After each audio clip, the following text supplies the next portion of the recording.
Hello,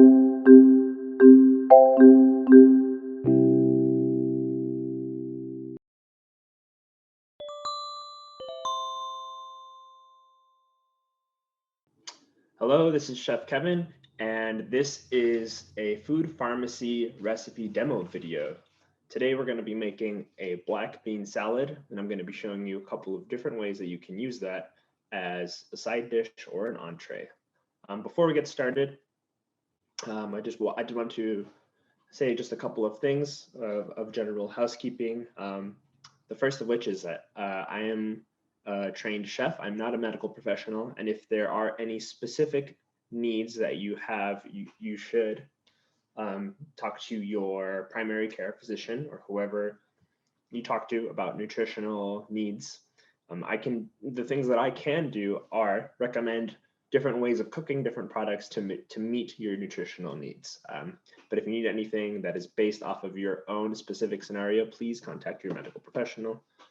With that being said, we're going to jump into this recipe. To get started, the recipe that we're using is just the standard black bean salad recipe. It can be found on eatfresh.org. The ingredients that we'll be using today are a can of black beans. We'll rinse and drain these. We're going to be using about 2 cups of fresh corn. You can also use canned corn or frozen and thaw it out. We are going to use 4 stalks of green onion, 1 green bell pepper, 2 tomatoes, a jalapeno. This is optional. If you don't like heat, you don't have to use the jalapeno. But there are ways to use it to get just the flavor, and I'll talk about that in a little bit. We're going to be using an avocado. This is also optional, but you should always be using avocado if you can, because they are delicious, good source of healthy fats. We're going to be using a lime, and these last ingredients are all going to be for the vinaigrette for the salad. So here on the recipe, it says we have a 1/4 teaspoon of garlic powder, a 1/2 teaspoon of chili powder, a 1/2 teaspoon of ground cumin, and 2 tablespoons of olive oil. I'm going to be changing up the vinaigrette a little bit just based on my palate and what I like to eat, and I can talk about that when we get there. So first we're just going to prep all of the vegetables and everything that we need to do. So when you are getting black beans at the supermarket, or even if you have some at home, it's always good to check the sodium levels. This is something that can often have a lot of salt, and for folks that are looking for a lower salt or lower sodium diet, this could be a make it or break it scenario. However, even if you don't have beans that are advertised as low salt or no salt, there is a way to still decrease the amount of sodium, and that's through rinsing it. So it comes in this brine, as you can see here. It's kind of this like dark liquid, and I'm just going to take it with a colander or some sort of bowl with holes, and pour it in the sink and rinse this with cold water until it kind of runs clear. And that's going to help remove a little bit of the sodium, and also just get the beans to be like nice and clean, to make it a little bit fresher tasting salad.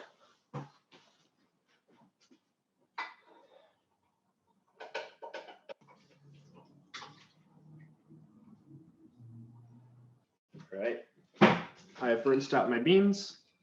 They're nice and free of that brine or liquid. I'm going to put a plate underneath just so that the liquid doesn't get all over the place. And we're going to continue down the list of ingredients that we have. So we have corn. Right now, as I'm making this recording, it is currently the first week of June, which is a little early for corn season, but I wanted to get ahead of the season. The summer brings a lot of beautiful, delicious corn. So I think it's always good if you can to get it fresh. However, frozen corn, canned corn, all of the different ways that you can get corn are also delicious. With frozen vegetables too, oftentimes they're picked and then frozen while they're in season. So actually sometimes the frozen vegetables that you get can even be of higher quality than the fresh, just because of when they're harvested. I have a tip for cutting corn fresh. Tip here is something that I've picked up in different kitchens. I've worked previously as a professional chef, and did some of my own work as well, private. So the first tip is just to cut it into a bowl, so that way you don't have to worry about the kernels getting everywhere. The second tip is put it into a bowl, use a smaller bowl upside down to give it a little step to sit on. That way you can cut through it safely and you don't have to reach so deep into the bowl. The recipe calls for about 2 cups, which I think should be just about 2 fresh ears of corn. If this feels unstable to you in any way, just do it however you feel most comfortable. At the end of the day, really, you know what's best for you. These are just my recommendations for how I like to do stuff. I like to get these corners after you cut it down as kind of like a square, just because there's a lot of deliciousness in there. Cool. Really quickly, one thing that I love to do with vegetable scraps is keep them in a big Ziploc bag and freeze them. So I'm actually going to do that right now. And the reason why I do that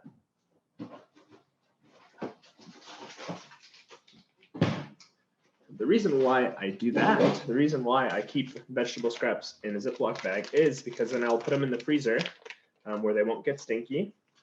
And maybe like once a month or once this bag fills up with a bunch of veggie scraps, I can use it to make vegetable stock. And vegetable stock is something that you can buy at the store pre-made without salt. Sometimes it has salt, but it's really easy to make at home, and I think it can add a lot of flavor to any dish. So something good to think about, reducing our own waste and getting more nutrition, more value from our products. So I'm just going to cut the rest of this corn.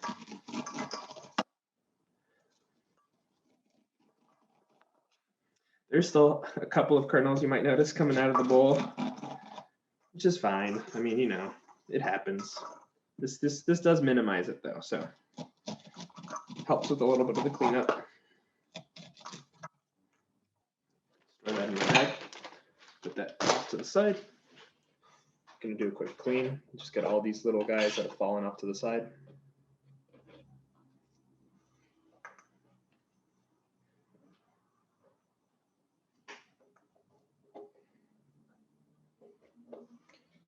Sweet, there we have about 2 cups of corn. Just get this plate out of there. Set that to the side. All right, we're going to continue down our list. We have 4 stalks of green onions chopped.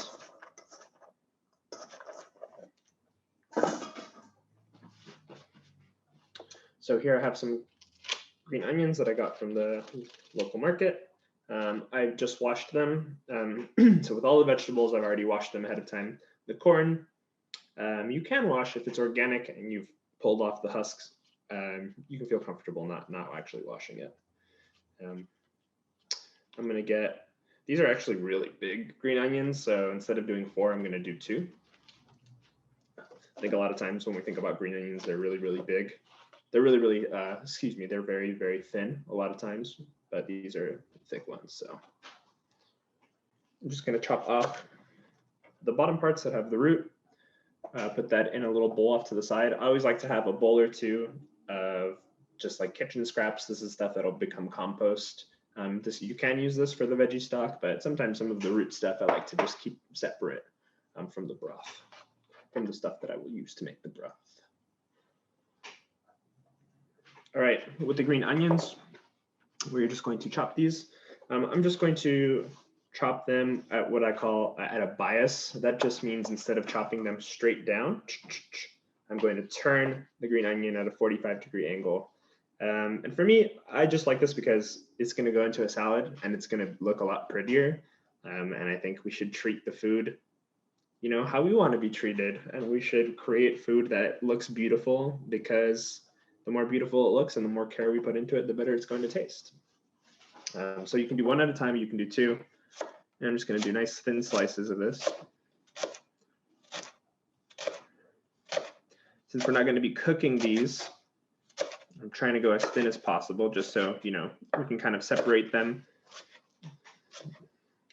in the salad. And so nobody ever gets like a huge chunk of green onion in one bite, though that isn't the end of the world.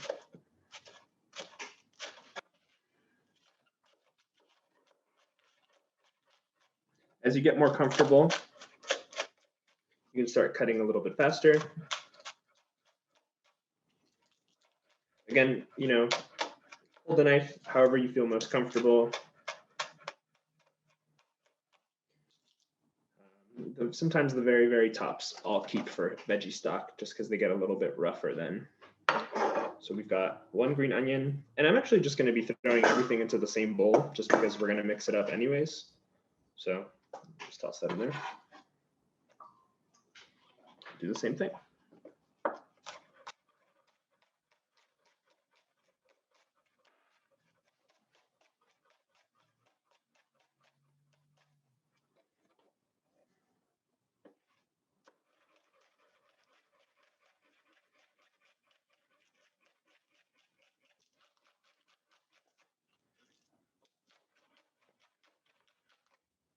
All right. Got our green onion chopped up. We're going to continue down our list of produce. Next, we've got one green bell pepper. Make sure to take any stickers off. Ooh. Excuse me, I'm getting a little emotional about this salad. Now the green onions, you know, they're an onion, so sometimes you'll get a little teary. I've heard a lot of different theories on how you can not tear up so much. I think one is you put some water on a paper towel and you like dab your underneath your eyes. I don't know. If you know, then let me know because I can definitely use some help with that. All right, we've got a green bell pepper, and we're just going to be chopping these up. Since it's a salad, since this is a salad, I want the green bell pepper to be, and you know, size something that won't feel like a lot to chew on. So you decide however that big that is for you. The way that I like to cut green bell peppers is treat it kind of like a square, set it up, cut off one side of it, turn it, kind of cut off the other side, turn it, cut out the other side. I think this is one of the easiest ways to cut green bell pepper, just because that way you kind of isolate this part with the seeds. And then you can cut away any of those pithy parts that are really, really white, just because they're not going to be as delicious. They're a little soft. We want the green bell pepper because it's got a nice crunch. Now I'm just cutting away a little bit of that seeded part, just lightly with my knife. You could even use your fingers just to take it out, just like this.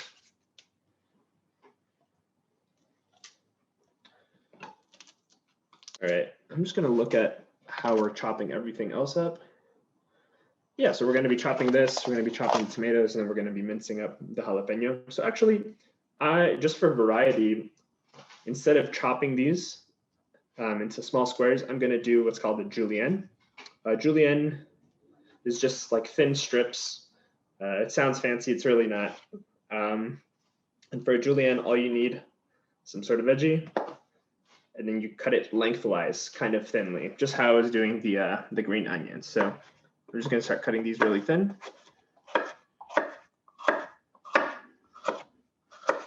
So you'll see I'm cutting them into kind of like long strips. And like, again, what I said, you can do this however you want.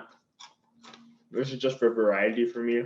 I like having some textural, some shape variety in the salads when I'm making them.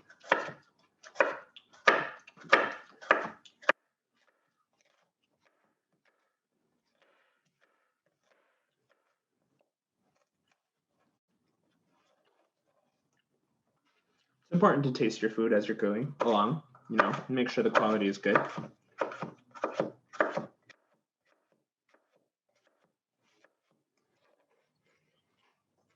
There's actually quite a bit of green bell pepper. Just based on how much it's looking like, I'm going to personally choose to save this for another use, maybe even for that stock. we have 1 green bell pepper. That was a pretty big one, so if you have a smaller green bell pepper, you might want to use the whole thing. And now we're going to be doing tomatoes. So I've got these cluster tomatoes that look really delicious. They feel a little soft, so I know that they're ripe. And I'm just going to cut the very top part where the root was attached, or excuse me, the stem was attached. You don't have to do this. I just like to get that kind of out of the way. If you're doing this, try to use a smaller knife. Be really, really, really careful.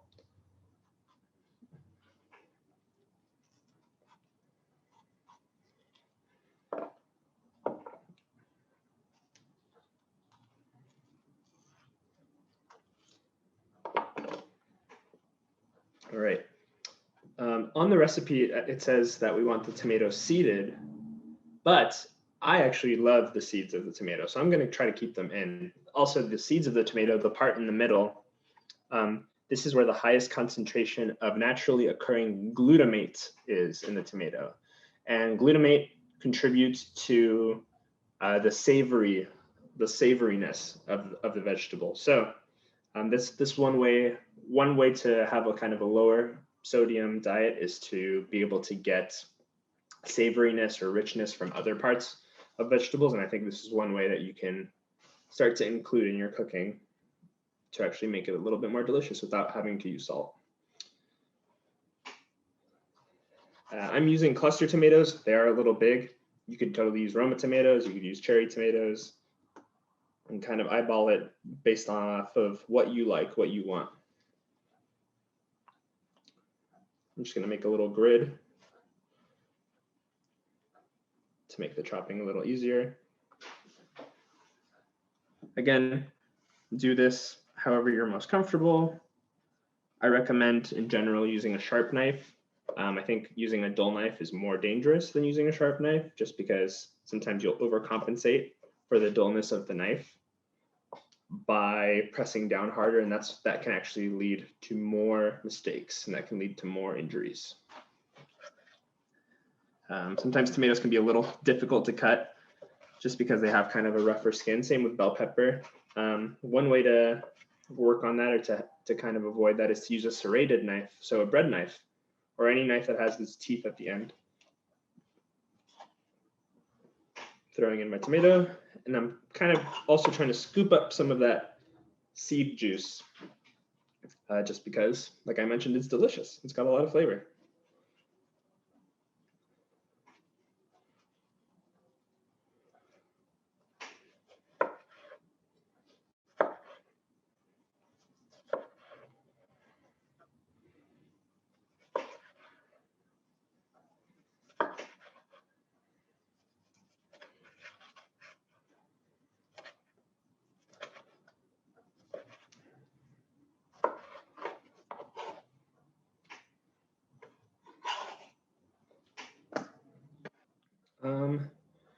Yeah, the recipe says 2 tomatoes. I'm going to be doing 1.5, just because these tomatoes are a little bit bigger, and I'm kind of making it based off of the proportions that I want the salad to be. So I think in general, the recipes, they do have the nutritional information, and if that's something that's really important to you, or that's necessary for you to follow a specific diet, please follow those recipes to the T.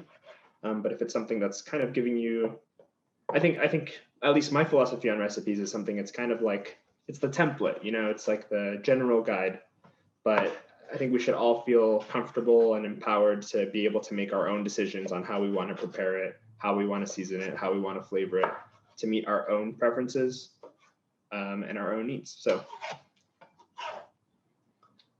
since I've worked as a chef, this is super common to me, super normal. I think I don't know if I've ever actually made a recipe 100% down to the T. I think there's always ways that I change it up, but there's always a reason why. There's always a reason why. It's not just random. So have your reason why. Cool. So we've got the green onions, we've got the green bell pepper, we've got the red tomatoes, we've got some yellow corn. I'm going to take a moment to wipe off the cutting board just because it got a little. Now we're going to be mincing up a jalapeno. So I mentioned this earlier, but the jalapeno is optional. You can use it for flavor. The biggest thing with jalapenos and any chilies in general, jalapenos and serranos especially, is sometimes they're mild, sometimes they're really spicy.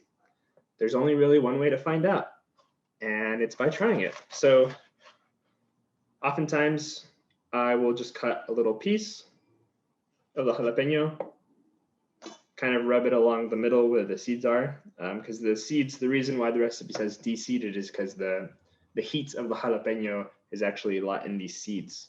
So if you remove the seeds, you can still get the flavor of the jalapeno, but without the heat. So if you're somebody that doesn't like really, really spicy or hot food, then you can go ahead and do that. I would even recommend wearing gloves when you're using them because the spiciness also gets on your hand, and then it's a little dangerous if you're touching your eyes or anything. Be careful. Wash your hands well after you work with a jalapeno. Take it from someone who has had jalapeno tears many times. So for me, this is not very spicy at all. And I think that I'll probably take out this pithy part right here, that white part that doesn't really have a nice texture. But I'm not really going to mind that the seeds are still in there because I like the flavor that it gives.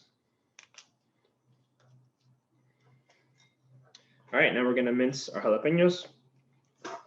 Mincing is just really kind of dicing it and then making it even smaller. There's no wrong or right way to do it. With a jalapeno, sometimes the skin can also be tough. So if you want, you can flip it over and cut it from the inside. The biggest thing if you're doing this and you're holding it down is to try to, whenever you are using a sharp knife, to use a claw method so that your fingers aren't exposed and they're kind of hiding underneath your knuckles. And that just helps you avoid cutting yourself. Try to do that as long as you can. And I'm almost using my knuckles here to guide the knife and as protection.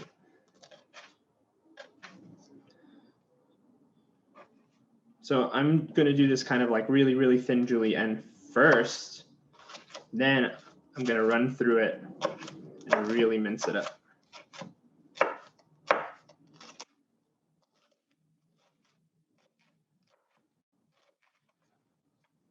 Now we have all these thin strips. I'm going to kind of line them up and just slowly work my way through them. Yeah, you might notice me using my knife quickly or using my knife a different way that you do. I think take your time. Obviously, it's always better to work safe than fast. And one of my great kitchen mentors from back in the day when I was in restaurants and working in the kitchen said, if you can't do it slow, you can't do it fast. So if you don't learn how to mince this jalapeno really slowly and methodically first, then how could you expect to be able to do it really fast? You have to start slow.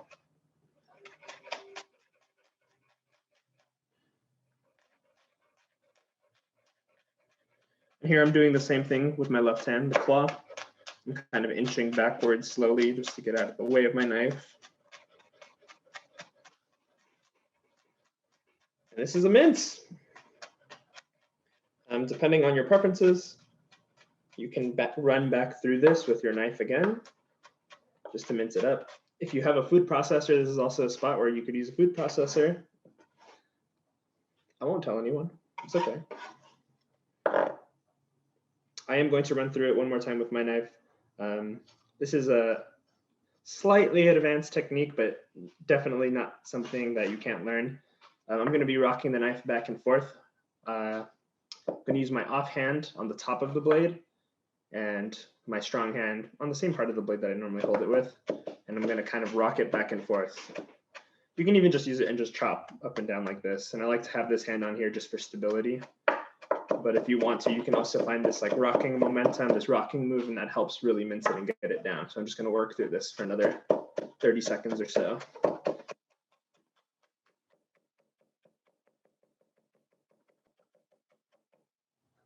All right.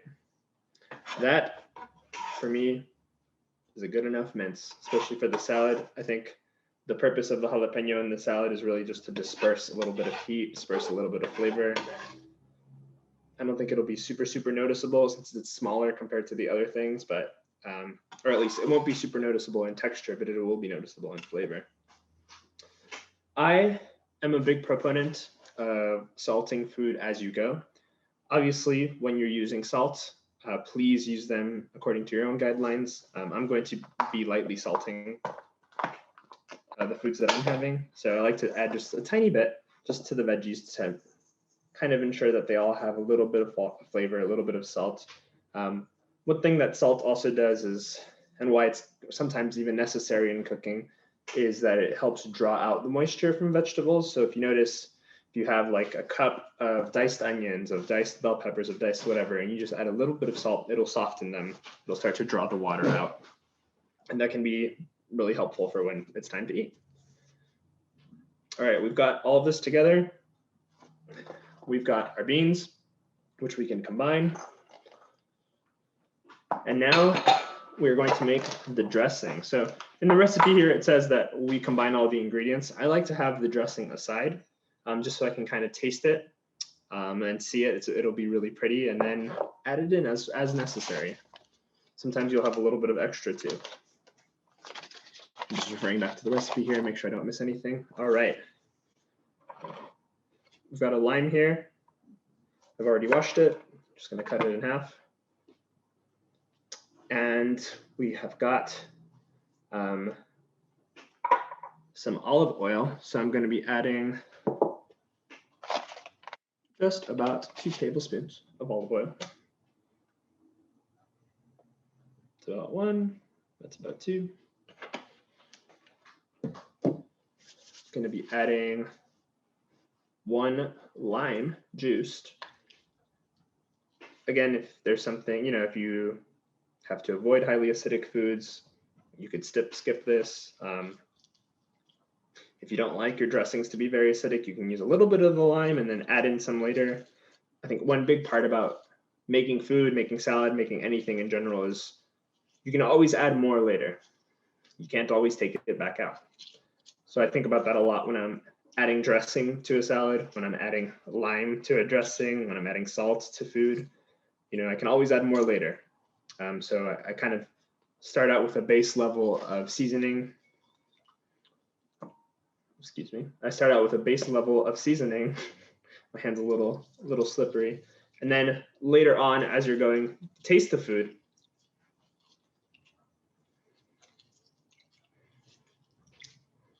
All right, then we have some cumin.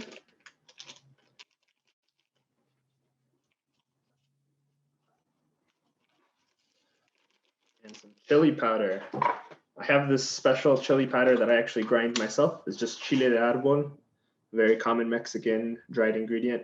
You can use whatever type of chili powder that you have at home. If you do have a spice grinder, grinding your own chilies is a really incredible way to add some customizable flavor to your foods. Let's see, I'm just going to check on our recipe.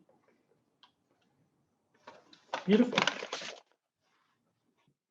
For me personally, I'm going to add a little bit of salt to the dressing and a little bit of black pepper. Whenever I'm making any type of dressing, I love to add black pepper. It's just another ingredient, another seasoning. Seasonings don't typically really have many calories or nutritional value, but they can add a lot of flavor and make things just more delicious. I'm going to grab a fork. This is what this dressing looks like right now. Just kind of a mix up of the oil and everything. And once I actually start to mix it, it'll become a little bit more homogeneous.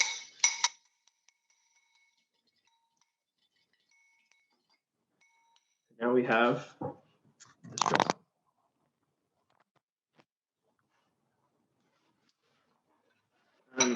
So you can go ahead and mix everything together.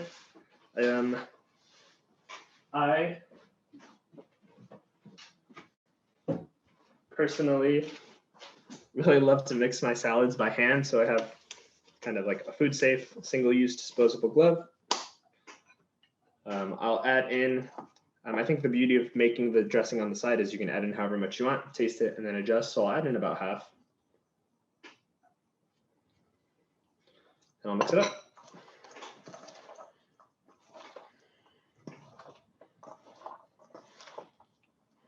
Ooh, it smells incredible. It smells really good.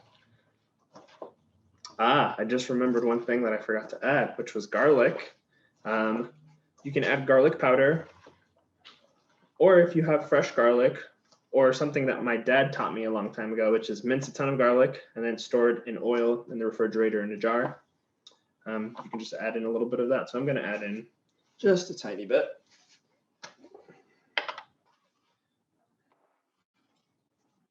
Just a tiny bit of garlic. It's probably a little bit less than 1 garlic clove minced. Garlic is another thing that adds a lot of flavor. There actually are some studies on garlic too that show some of the health benefits. You can look into those. Yeah, and check this out. I love when my salads have a bunch of different colors. I think it's just more appealing to the eye, more appealing for friends or family. I'm gonna give this a taste. Since I'm eating here alone at my house, I'm gonna use this fork.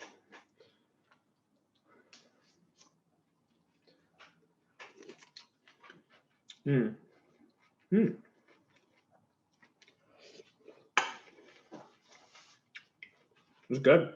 I like it.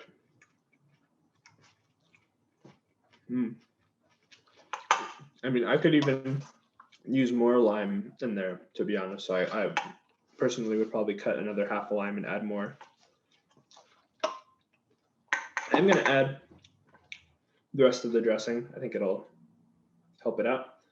And one last ingredient that we haven't touched yet is the avocado. So the avocado we can use as a garnish.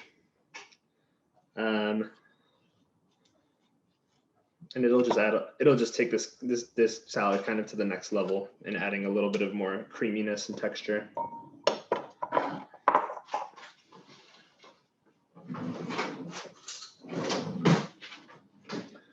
I like to scoop my avocados out with a spoon, just a big spoon, get it right at the edge, kind of run it along your fingers. Bam. And now it's really easy to make some really pretty slices. This is a good place to practice that bias. Do it on a diagonal.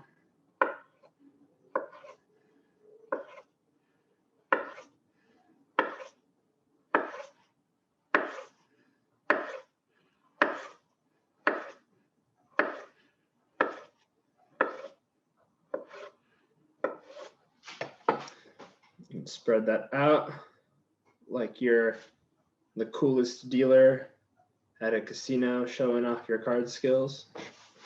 I always like to add just a tiny pinch of salt to the avocado. It just helps bring out the flavor of it. I think a small amount goes a long way. And then we can go ahead and throw this on the salad. Do it however you want. You can make it pretty. You can just toss them around. Add however much you want. And now I wanted to show y'all a couple of ways that I was thinking about eating this. So this is perfect. The salad is ready to go. I think there are a couple of things that you can do to kind of elevate it or make it a little bit nicer. One of those things is to eat it with tortillas, or what I like, tostadas. So we have two different types of tostadas. These are more traditionally made tostadas that are, I believe, fried. And these ones, as you can see on the front, are horneadas, or baked, made in the oven. So these are a little bit healthier, don't have any additional oil. None of them are like perfectly made, so I'm just going to grab one like this. I'm going to load up a tostada. Try to get a little bit of everything.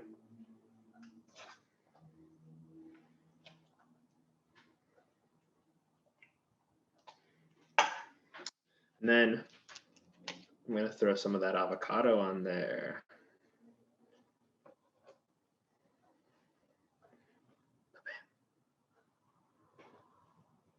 Look at that. Isn't that pretty? So that's one way to make it. Another way to make it, actually, I'll grab the next biggest piece, which might be really tiny. I'm using this fried one. Another way to make this, if you want a more even bite, or you want the avocado or just whatever else you're using to kind of be in every bite, is throw some avocado in a bowl.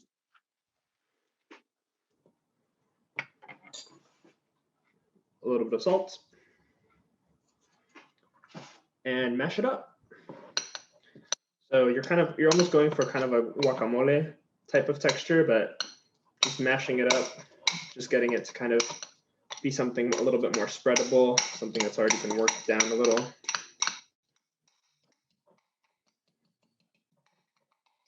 Cool, so now I have it a little mashed up, and I'm gonna put that on the tortilla first, or on the tostada, excuse me, first, to make a little layer of avocado on the bottom. So that way, every bite I take has kind of that perfect amount of avocado.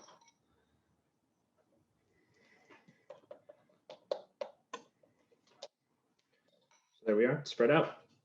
And just the same thing, throw some of the salad on here.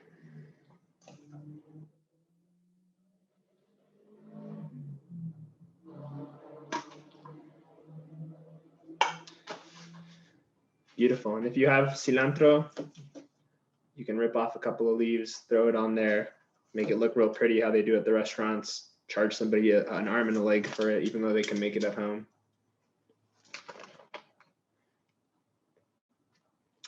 There you have it. I hope you enjoyed the video. And if you have any questions, please reach out to me through the food pharmacy. And I hope you all enjoy. Until next time.